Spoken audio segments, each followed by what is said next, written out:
देवी सर्वभूतेषु मां स्कन्दमातारूपेण संस्थिता। नमस्तस्यै नमस्तस्यै नमस्तस्यै नमो नमः। या देवी सर्वभूतेषु मां स्कन्दमातारूपेण संस्थिता। नमस्तस्यै नमस्तस्यै नमस्तस्यै नमो नमः। नमस्तस्यै नमो नमः। या देवी सर्वभूतेषु मां स्कन्दमातारूपेण संस्थिता। नमस्तस्यै नमस्तस्यै नमस्तस्यै नमो नमः। या देवी सर्वभूतेषु मां स्कन्दमातारूपेण संस्थिता। नमस्तस्यै नमस्तस्यै नमस्तस्यै नमो नमः। नमस्तस्यै नमो नमः। या देवी सर्वभूतेषु मां स्कन्दमातारूपेण संस्थिता। नमस्तस्यै नमस्तस्यै नमस्तस्यै नमो नमः। या देवी सर्वभूतेषु मां स्कन्दमातारूपेण संस्थिता। नमस्तस्यै नमस्तस्यै नमस्तस्यै नमो नमः। नमस्तस्यै नमो नमः। नमस्तस्यै नमो नमः। या देवी सर्वभूतेषु मां स्कन्दमातारूपेण संस्थिता। नमस्तस्यै नमस्तस्यै नमस्तस्यै नमो नमः। या देवी सर्वभूतेषु मां स्कन्दमातारूपेण संस्थिता। नमस्तस्यै नमस्तस्यै नमस्तस्यै नमो नमः। नमस्तस्यै नमो नमः। नमस्तस्यै नमो नमः। या देवी सर्वभूतेषु मां स्कन्दमातारूपेण संस्थिता। नमस्तस्यै नमस्तस्यै नमस्तस्यै नमो नमः। या देवी सर्वभूतेषु मां स्कन्दमातारूपेण संस्थिता। नमस्तस्यै नमस्तस्यै नमस्तस्यै नमो नमः। नमस्तस्यै नमो नमः। या देवी सर्वभूतेषु मां स्कन्दमातारूपेण संस्थिता। नमस्तस्यै नमस्तस्यै नमस्तस्यै नमो नमः। या देवी सर्वभूतेषु मां स्कन्दमातारूपेण संस्थिता। नमस्तस्यै नमस्तस्यै नमस्तस्यै नमो नमः। नमस्तस्यै नमो नमः। आइए भक्तों, आज नवरात्रि का 5वां दिन है। इस दिन दुर्गा जी के 5वें स्वरूप मां स्कंद माता की पूजा और अर्चना की जाती है। स्कंद शिव और पार्वती के दूसरे और षडानन यानी 6 मुख वाले पुत्र कार्तिकेय का नाम है। स्कंद की माँ होने के कारण ही इनका नाम स्कंद माता पड़ा। माना जाता है कि दुर्गा माँ का यह रूप अपने भक्तों की सभी मनोकामनाओं की पूर्ति करता है और उन्हें मोक्ष का मार्ग दिखाता है।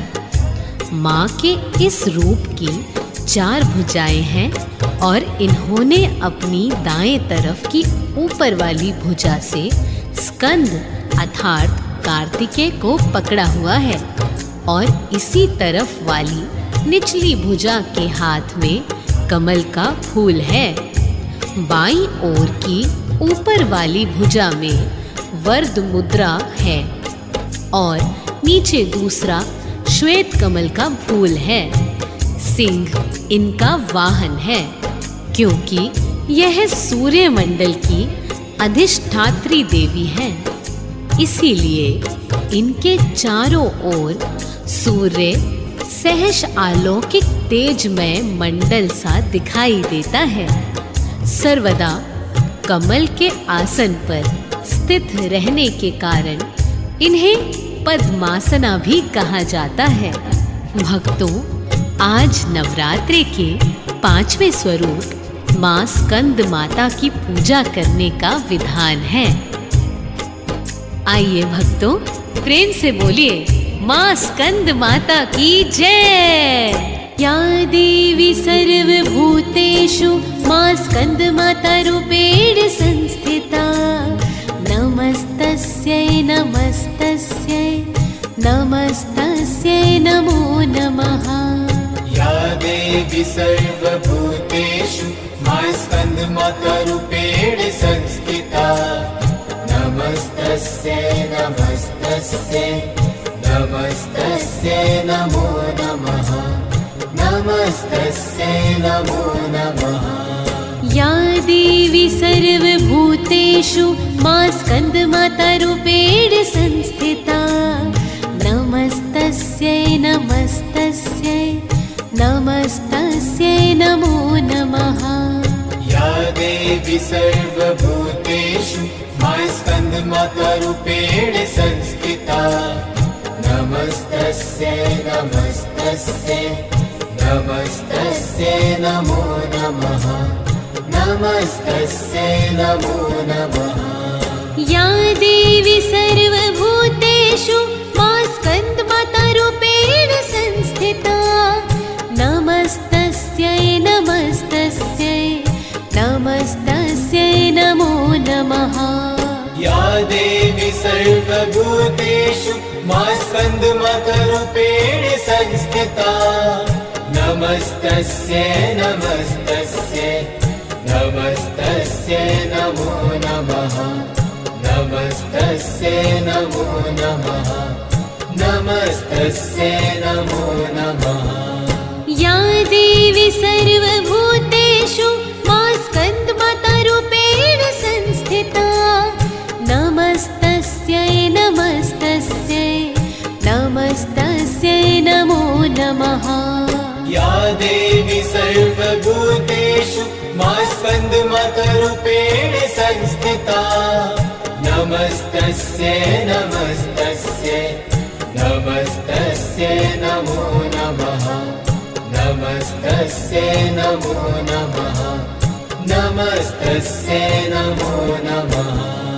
या देवी सर्वभूतेषु मां स्कंद माता रूपेण संस्थिता, नमस्तस्यै नमस्तस्यै नमस्तस्यै नमो नमः। या देवी सर्वभूतेषु मां स्कंद माता रूपेण संस्थिता, नमस्तस्यै नमस्तस्यै नमस्तस्यै नमो नमः, नमस्तस्यै नमो नमः। या देवी सर्वभूतेषु मां स्कंद माता रूपेण संस्थिता, नमस्तस्यै नमस्तस्यै नमस्तस्यै नमो नमः।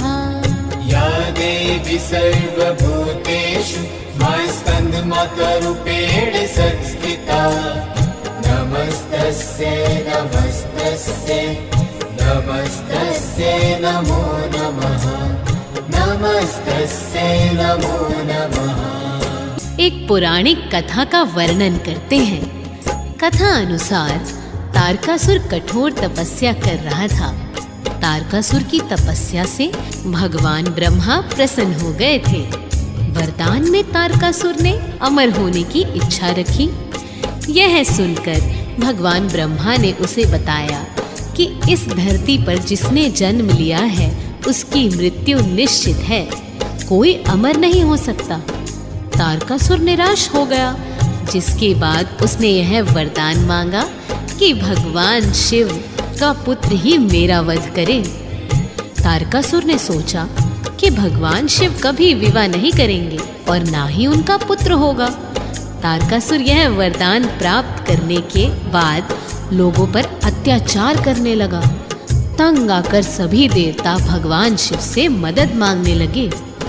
तारकासुर का वध करने के लिए भगवान शिव ने माता पार्वती से विवाह किया। विवाह करने के बाद शिव पार्वती का पुत्र कार्तिकेय हुआ। जब कार्तिकेय बड़ा हुआ तब उसने तारकासुर का वध कर दिया। स्कंद माता को कार्तिकेय की माँ कहा गया है। माँ स्कंद को केले का भोग चढ़ाया जाता है और कमल के आसन पर विराजमान कराया जाता है। इसी कारण इन्हें पद्मासन देवी कहा गया है। आइए भक्तों, प्रेम से बोलिएगा स्कंद माता की जय। या देवी सर्वभूतेषु मां स्कंद माता रूपेण संस्थिता। नमस्तस्यै नमस्तस्यै नमस्तस्यै नमो नमः। या देवी सर्वभूतेषु मां स्कंद माता रूपेण संस्थिता। नमस्तस्यै नमस्तस्यै नमस्तस्यै नमो नमः। नमस्तस्यै नमो नमः। या देवी सर्वभूतेषु मां स्कंद माता रूपेण संस्थिता। नमस्तस्यै नमस्तस्यै नमस्तस्यै नमो नमः। या देवी सर्वभूतेषु मां स्कंद माता रूपेण संस्थिता। नमस्तस्यै नमस्तस्यै नमस्तस्यै नमो नमः। नमस्तस्यै नमो नमः। या देवी सर्वभूतेषु मां स्कंद माता रूपेण संस्थिता। नमस्तस्यै नमस्तस्यै नमस्तस्यै नमो नमः। या देवी सर्वभूतेषु मां स्कंद माता रूपेण संस्थिता। नमस्तस्यै नमस्तस्यै नमस्तस्यै नमो नमः। नमस्तस्यै नमो नमः। नमस्तस्यै नमो नमः। या देवी सर्वभूतेषु मां स्कंद माता रूपेण संस्थिता। नमस्तस्यै नमस्तस्यै नमस्तस्यै नमो नमः। या देवी सर्वभूतेषु मां स्कंद माता रूपेण संस्थिता। नमस्तस्यै नमस्तस्यै नमस्तस्यै नमो नमः। नमस्तस्यै नमो नमः। नमस्तस्यै नमो नमः। या देवी सर्वभूतेषु मां स्कंद माता रूपेण संस्थिता। नमस्तस्यै नमस्तस्यै नमस्तस्यै नमो नमः। या देवी सर्वभूतेषु मां स्कंद माता रूपेण संस्थिता। नमस्तस्यै नमस्तस्यै नमस्तस्यै नमो नमः। नमस्तस्यै नमो नमः। या देवी सर्वभूतेषु मां स्कंद माता रूपेण संस्थिता। नमस्तस्यै नमस्तस्यै नमस्तस्यै नमो नमः। या देवी सर्वभूतेषु मां स्कंद माता रूपेण संस्थिता। नमस्तस्यै नमस्तस्यै नमस्तस्यै नमो नमः। नमस्तस्यै नमो नमः। या देवी सर्वभूतेषु मां स्कंद माता रूपेण संस्थिता। नमस्तस्यै नमस्तस्यै नमस्तस्यै नमो नमः। या देवी सर्वभूतेषु मां स्कंद माता रूपेण संस्थिता। नमस्तस्यै नमस्तस्यै नमस्तस्यै नमो नमः। नमस्तस्यै नमो नमः। नमस्तस्यै नमो नमः। या देवी सर्वभूतेषु मां स्कंद माता रूपेण संस्थिता।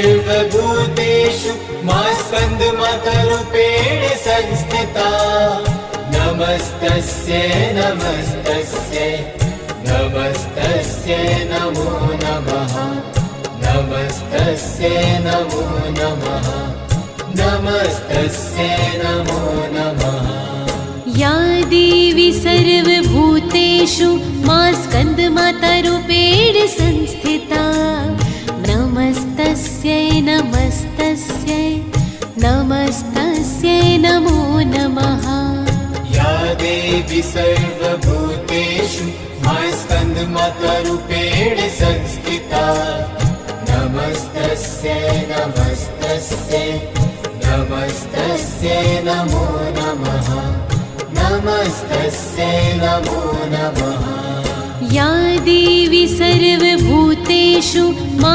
स्कन्दमातारूपेण संस्थिता नमस्तस्यै नमस्तस्यै नमस्तस्यै नमो नमः या देवी सर्वभूतेषु मा स्कन्दमातारूपेण संस्थिता नमस्तस्यै नमस्तस्यै नमस्तस्यै नमो नमः नमस्तस्यै नमो नमः